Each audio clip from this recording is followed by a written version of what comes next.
Hello everyone, this is Silver Praetorian and welcome back to Let's Play Banjo Kazooie.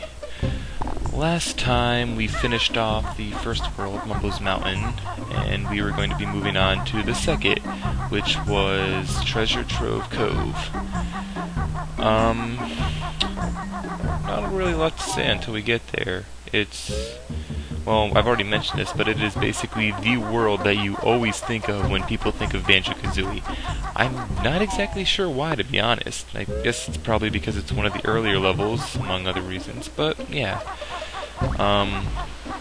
Here in another one of the rooms in the hub world. Watch thatty. Let's climb down this vine, just to be sure.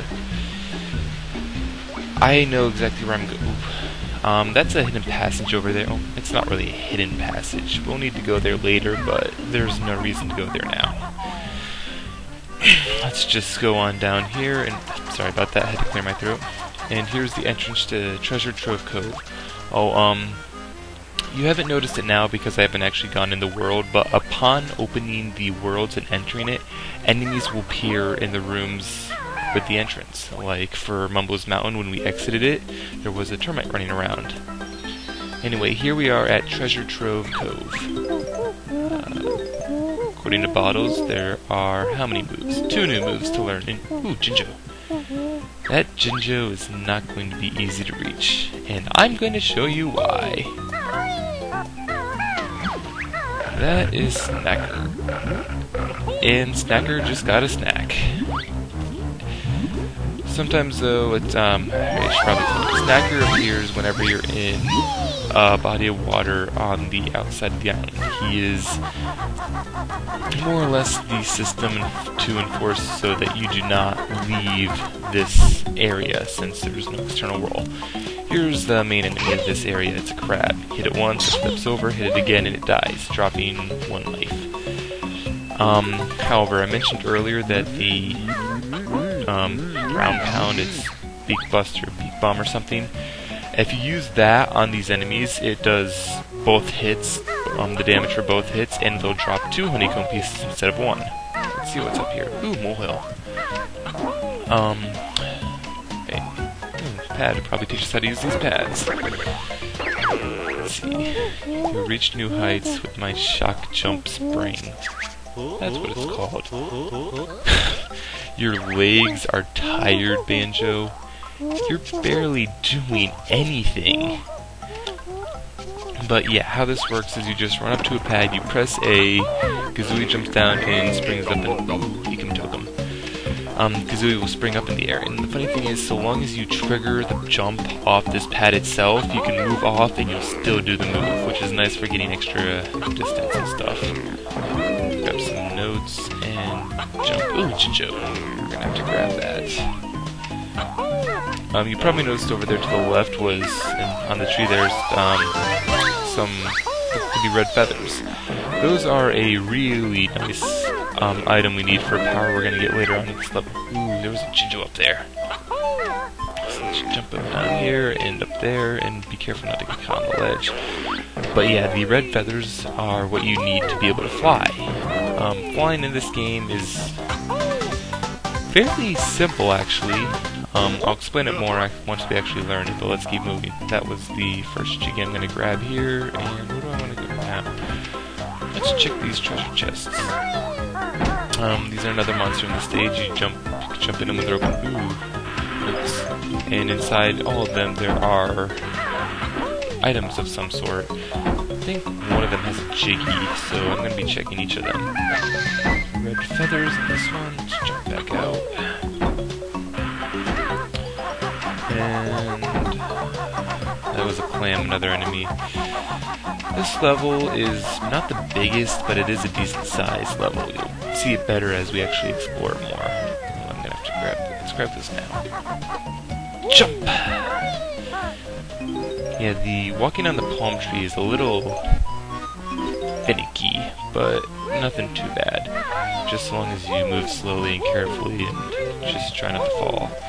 And ooh, that's another enemy down there. That's I don't know what it is. It's basically a living mine. If you go in the water, it'll follow you and you'll die. But first, here's Leaky. He is a bucket with a hole in it. He wants us to block it with a pebble. Well, I'm sorry, we don't have any pebbles, but we do have this. Leaky patched up, now empty water. Thanks, Leaky. And wow, that was a rather explosive welcoming. Oops, Jiggy in there. Let's run in there and check it out. And see if we can't land on the... Can I jump up here? I am getting up there, darn it. Told you I was getting up there. Grab these notes. But yeah, just knowing how the physics work and being able to exploit them to get that higher jump there like what I just did is a very important part of this game. Anyway, let's get this Jiggy. This is a rather useful room. We'll be revisiting it more than once as this game goes on, actually. But to get... stupid controller. Let me just finick with this a bit, see if I can't fix it.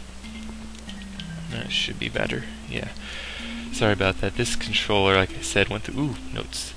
Yeah, this controller went through Mario Party 1 and all the control stick spinning mini games, and it really did destroy them. Actually, come to think about it, while Nintendo has made a port on the Virtual Console for Mario Party 2, they have not done Mario Party 1 yet, and I do not think they plan to for the control spinning mini games alone. Anyway, the secret of this room is, if you look on the wall here, it spells out Banjo Kazooie. And with all these letters on the floor, I wonder what we have to do. Kinda helps if you look around and you know where the letters are to spell it. And you also want to make sure that the angle doesn't mess you up, like that Z there. You can probably get confused with an N. Banjo Kazooie, I need K. Where is K? I swear I know how to spell A-Z-O-O-I-E. Sad as it is, this was one of the harder things to do when I was a kid, just because I had trouble remembering how to spell it. But I was like 6 or so when I was playing this, so I suppose I hopefully get a little reprieve on that. I passed the I, didn't I? Yes, I did. And there's the I, and the E is over here. And the gate opens. To reveal your prize, but first I'll cut you down to size. Yes, but not if I hit you first. Yeah, this is a super crab, so even if you do hit him with the beak stomp, it only flips him over. He would actually take 4 normal hits, and he takes 4 or 3 actually, I'm not sure. I think he only needs 1 hit once flipped over, but you need 2 to flip him over with the normal attacks. Still, the enemies we faced up so far are not really that threatening. A few simple attacks and they're usually taken care of. Nothing too bad really. What the heck is this? Hey, this is Nipper's Beach. You'll find nothing but... Ooh, cool, maybe he can help us. Or Kazooie can piss him off. Thank you, Kazooie. Yet another potential ally has been irritated by your mouth. No wonder the universe has it out for you.